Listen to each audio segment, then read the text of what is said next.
You ever seen these? This is at the end of winter, and I can pull that off. If you look really close, there's somebody peeking out of there. He's made it his home. Look, a little lizard.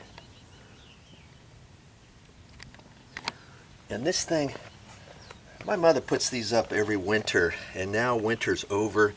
I'm going to pull this off. I just push the button on there, pull that back, lift that off. Oh, there he is. And see, I just lift that off. It's just a little styrofoam deal. You put it over the handle of the faucet of your hose bib, and that holds on, see, like that. Push that on there, and it's got rubber or a little foam gasket around there. You hold that on there, push the little thing in, and then pull that like that. And then you push it in, pull that, snug, and there you go. Got that set up for the winter. Now that winter's gone, I'll put that back in her garage.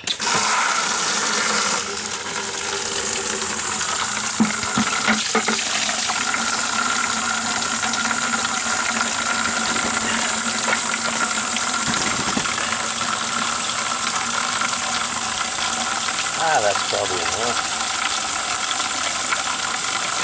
I'll get you set back up here. I don't know how much more stuff is in here. I thought there would be more in there. And if you saw when I wiggled the pop-up valve a little bit, it seemed to go down faster. And so it might be a combination of things. I'm going through all the motions to get this clean.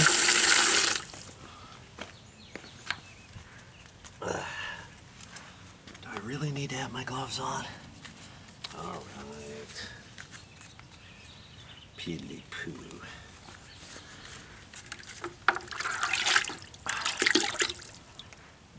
There's all kinds of sludge stuff in there. That could make it drain slower. See, there's some stuff in there.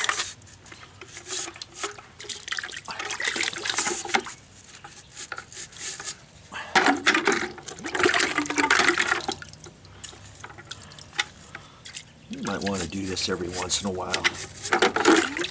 The house is well, maybe 12 years old, 13, 14 years maybe. See, if I had a little bit more flexible one, I could get it right down in there. But I got most of it.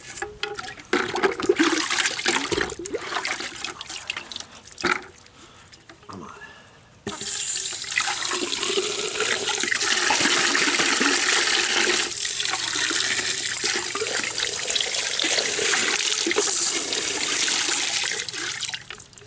Okay.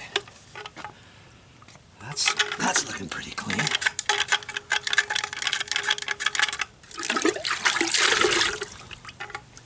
And here's the pop-up.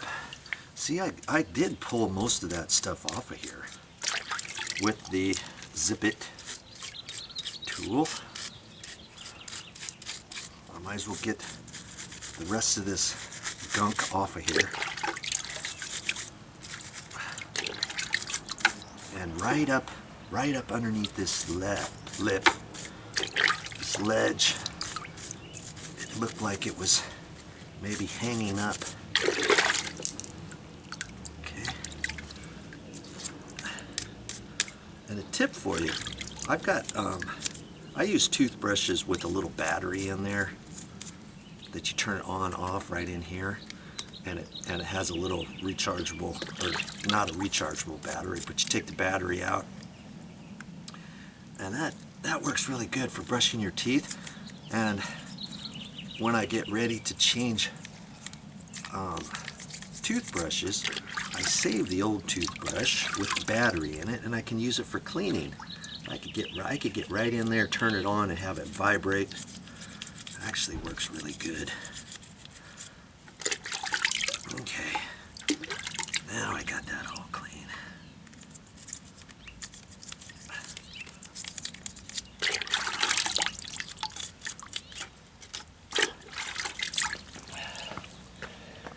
See how clean I got that? Look at that.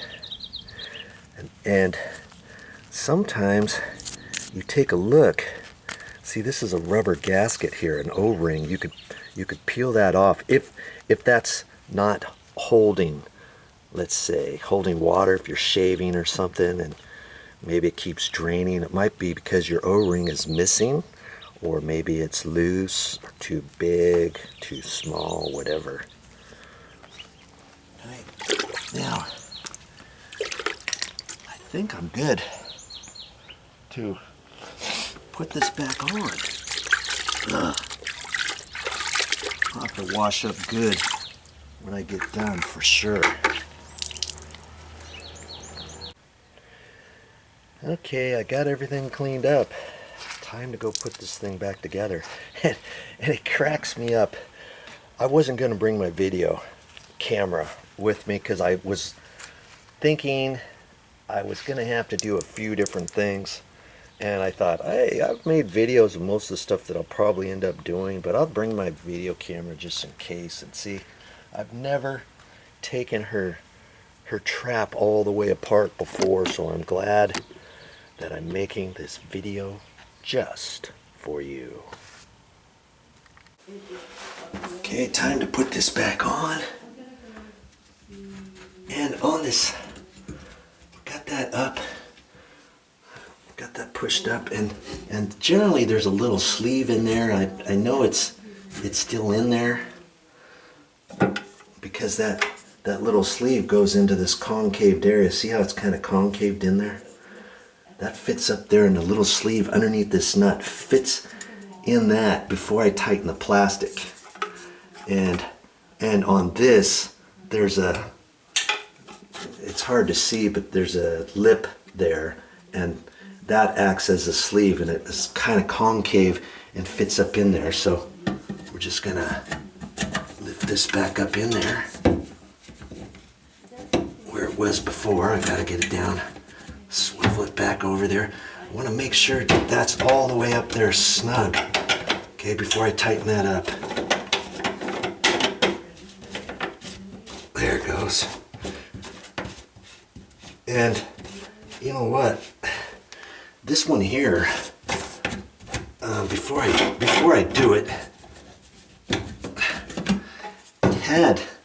it used to have something here. They might have put some pipe dope on that or something, but it looks okay. Lots of times you shouldn't have to do anything to this. But if you have some Teflon tape, now's the time to put your Teflon tape on, and you would wrap it around there. In fact, I don't know if I have any with me or not. Let me go look and see.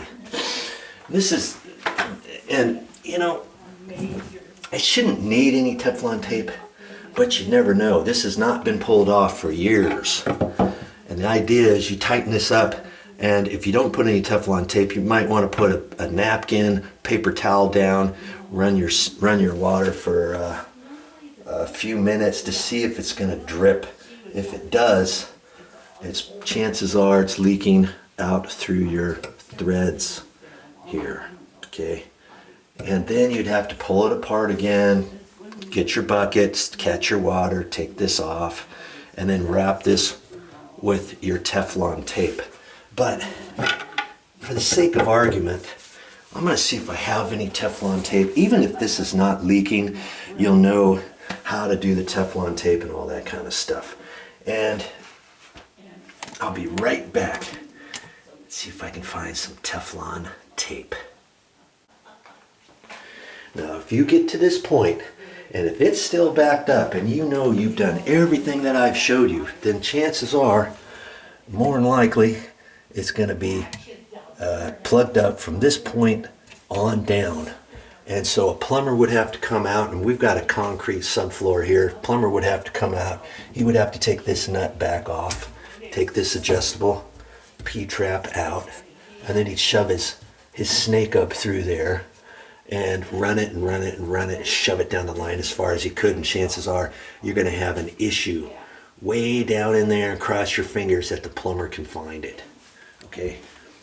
But hey, you try all this stuff that I showed you first, and more than likely you'll get it fixed on your own. Well, that's all I got for this time, but I'll be back with more videos.